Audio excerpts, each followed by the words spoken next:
मित्रों नमस्कार। बीच में मैंने कई दिनों से ओशो का नाम नहीं लिया। तो बात यह है कि मैं पिछले 40-42 साल से ओशो के प्रवचन सुन रहा हूँ। तो वो मेरे मन में, दिल में घर कर गया है। इतना घर कर गया है कि अब मैं उनके प्रवचन भी नहीं सुन रहा हूँ, क्योंकि मेरे को लगने लगा कि डायरेक्ट कुछ किया जाए। उसने तो जितना बताना था बता दिए। दुनिया में ऐसी कोई समस्या नहीं जिसमें उसने किसी विषय को न छेड़ा हो, किसी विषय पे बात न की हो। अगर विश्व में कोई समस्या हो, कुछ भी हो, कैसी भी, चाहे आर्थिक हो, चाहे धार्मिक हो, चाहे कुछ भी हो, हर चीज़ के बारे में वो बोल चुका है।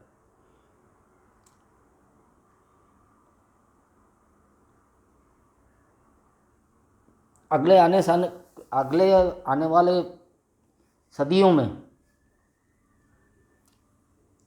कोई गारंटी नहीं है, पर मुश्किल लगता है कि ऐसा कोई व्यक्ति आ पाएगा जिसका भाषा पर पूर्ण अधिकार था। हिंदी में और इंग्लिश में दोनों में प्रवचन दिया करते थे। हाँ, लेकिन एक बात है कि प्रबुद्ध जन के लिए उनके प्रवचन ज़्यादा सटीक बैठते थे।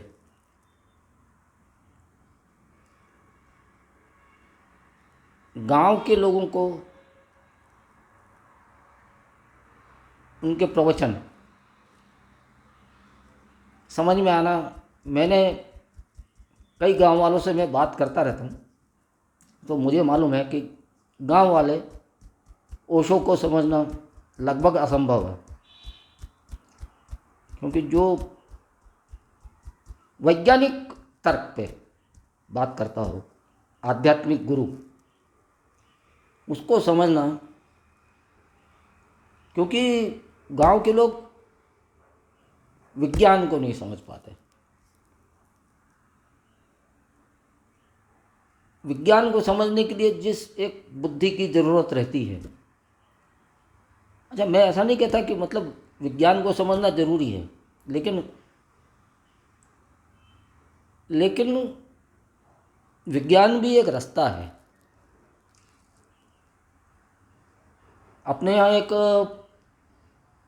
संस्कृत में श्लोक है कोई, त्वम ज्ञानमयो त्वम विज्ञानमयो, ऐसा एक शब्द, विज्ञानमय मतलब ज्ञान, फिर विज्ञान। तो वो जो परमात्मा है वो विज्ञानमय भी है। विज्ञानमय का अर्थ ये है कि सीधी बात कि आप ऐसा करोगे तो ऐसा होगा, है ना। आप अगर बाल्टी रस्सी से बंध के कुएं में डाली है, आप खींचोगे दूसरा उसका हिस्सा, तो वो बाल्टी ऊपर आएगी।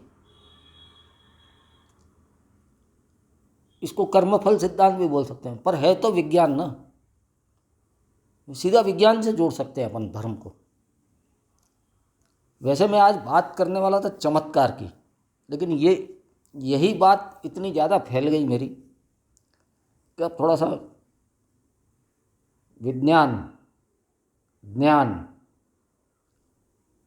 इनके ऊपर थोड़ी सी बात और कर ली जाए तो मेरे ख्याल से ज़्यादा ठीक रहेगा। आज का जैसा चल रहा है अभी विषय, ज्ञान जो शब्द है वो दृष्टा से संबंधित है।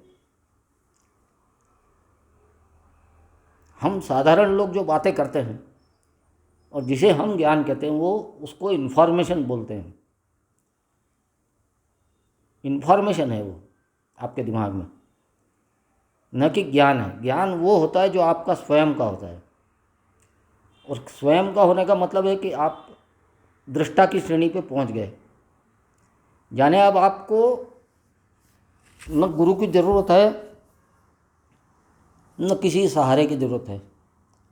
आप उस जगह पहुंच गए कि जहां आप अपने ज्ञान से, अपने स्वयं के ज्ञान से कोई चीज़ को समझा सकते हो लोगों को, अगर कोई समझने आए तो। उसमें फिर किसी का ये नहीं है कि एक आधा कपड़ा इसका लिया, आधा उसका लिया, आधा उसका लिया, एक टुकड़ा इसका लिया और सबको सिल के गुदड़ी सिल दी अपन ने, उसकी ज़रूरत नहीं है। फिर वो स्वयं में पर्याप्त है, उसको किसी से पूछने जाने की ज़रूरत नहीं है, कोई इन्फॉर्मेशन की ज़रूरत नहीं है। वो स्वयं वहाँ जा कर के देख सकता है उस बात को कि बात क्या है। अगर किसी ने कोई सवाल पूछा तो वो वहाँ जा कर के देख के स्वयं फिर आपको उसका रहस्य बता सकता है। ये एक बड़ा पहेली है वैसे ये। तो आज मैं चमत्कार जिनको कहा जाता है उनके बारे में बोलने जा रहा था, लेकिन मैं भटक ही गया कह सकते हैं। लेकिन मेरे को आशा है कि आपको आज जो ये बातें कही हैं, इसमें जो दृष्टा शब्द मैंने इस्तेमाल किया है उसको आप और भी दो तीन तरह से समझ सकते हो। दृष्टा भी वही है, श्रोता भी वही है, स्पर्श द्वारा स्पर्श को जो जानता है, स्पर्श को समझता है, जीभ द्वारा जो रस का ग्रहण होता है उसको जो ग्रहण करता है, गंध को, नाक से ली गई गंध को जो अनुभव करता है, उन सबको मिला करके दृष्टा शब्द बना है। इसे आप केवल दृष्टि या देखने से रिलेट न करें। और इस संबंध में अगर आपको कुछ और बातों की ज़रूरत पड़े समझने के लिए तो मैं आपको केनोपनिषद रेफ़र करना चाहूँगा। छोटा सा उपनिषद है, बहुत ज़्यादा उसमें